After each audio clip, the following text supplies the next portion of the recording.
विचित्र हाल हो गया इस देश का।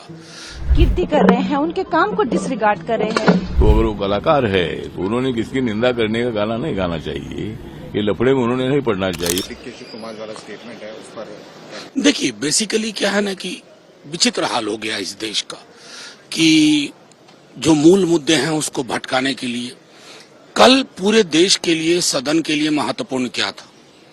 स्टैक ऑफ कैश, उस पर चर्चा नहीं हुई ना।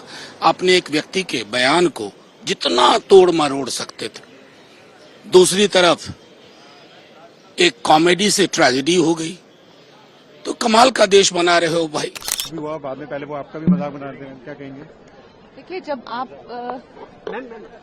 आप कोई भी हो, चाहे आप उसकी बात से अग्री करें चाहे नहीं करें, जिस तरह से वो मजाक उड़ा रहे थे मेरा और कहीं ना कहीं उस जो मेरे साथ हादसा किया गया था इलीगली, उसका मजाक उड़ा रहे थे, तो आई थिंक कहीं ना कहीं मैं उस हादसे को इस हादसे से बिल्कुल नहीं जोड़ूंगी, क्योंकि वो एक इलीगल था जो काम किया था। ये जो है लीगली, आप कोई भी हो, लेकिन किसी का जो है अपमान करना, उसकी अपकीर्ति करना।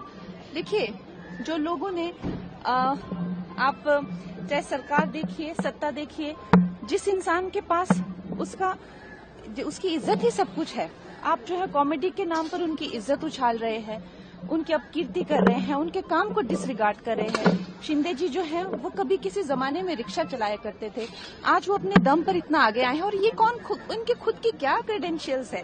कौन है ये लोग जो कुछ जिंदगी में कर नहीं पाए, जो जिंदगी में कुछ जिनका क्या, अगर मैं कहती हूँ अगर वो लिख सकते तो कुछ साहित्य में लिखिए, कॉमेडी, कुछ किसी तरह का कुछ, क्या ये लिटरेचर में कुछ लिखते हैं क्या? इनकी जो जैसे हमारी फिल्मों में भी मैं कहती हूँ कि कुछ ना कुछ एक कॉमेडी को लेके डायलॉग राइटिंग होती है, स्क्रीन राइटिंग होती है, गाली गलौज करना कॉमेडी के नाम पर, हमारे ग्रंथों का मजाक उड़ाना कॉमेडी के नाम पर, लोगों का मजाक उड़ाना, माताओं बहनों का मजाक उड़ाना। अभी आपने देखा किस तरह के ये इन्फ्लुएंसर्स आजकल खुद को कह रहे हैं। तो मैं कहती हूँ कि हमारा समाज कहाँ जाता जा रहा है? इन्फ्लुएंसर, ये जो एक 2 मिनट की फेम के लिए कहाँ जाता जा रहा है, ये हमें सोचना है।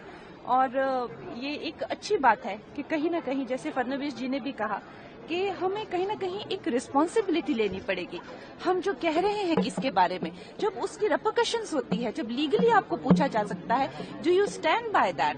तो ये बात को आप उस बात से बिल्कुल मत जोड़िए, क्योंकि वो जो था वो एक कम्प्लीटली एक इलीगल एक्टिविटी थी जो वो की गई थी। ये जो है कम्प्लीट एक लीगल कार्रवाई जो है वो की गई है। तो दोनों का कोई भी एक दूसरे से कोई भी जोड़ा नहीं जा सकता। तो कामरा है तो ये मतलब चापर आदमी है, तो मतलब इन्होंने मतलब इसी तरह का वीडियो करना, ये बात अच्छी नहीं। अगर वो गाने वाला है तो अगर वो कलाकार है तो उन्होंने किसकी निंदा करने का गाना नहीं गाना चाहिए, ये लफड़े में उन्होंने नहीं पढ़ना चाहिए। वो एनसीपी में फूट हुई और शिवसेना में फूट हुई, कौन गद्दार है कौन गद्दार नहीं है, इसी तरह की भाषा करना ठीक नहीं है। अगर उनको एकनाथ शिंदे जी को अगर गद्दार बोलना है तो उद्धव ठाकरे जी को बोलना चाहिए।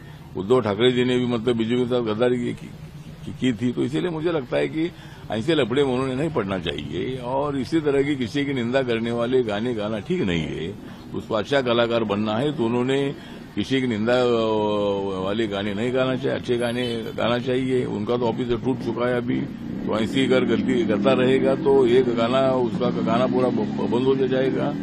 इसीलिए मुझे लगता है कि ये उनकी भूमिका ठीक नहीं है और एकनाथ शिंदे जी का ऐसा अपमान करना ये बिल्कुल सही नहीं है। शिवसेना ने जो भी एक्शन लिया है वो सही है और कुणाल ने इसी तरह का गाना बिल्कुल नहीं गाना चाहिए।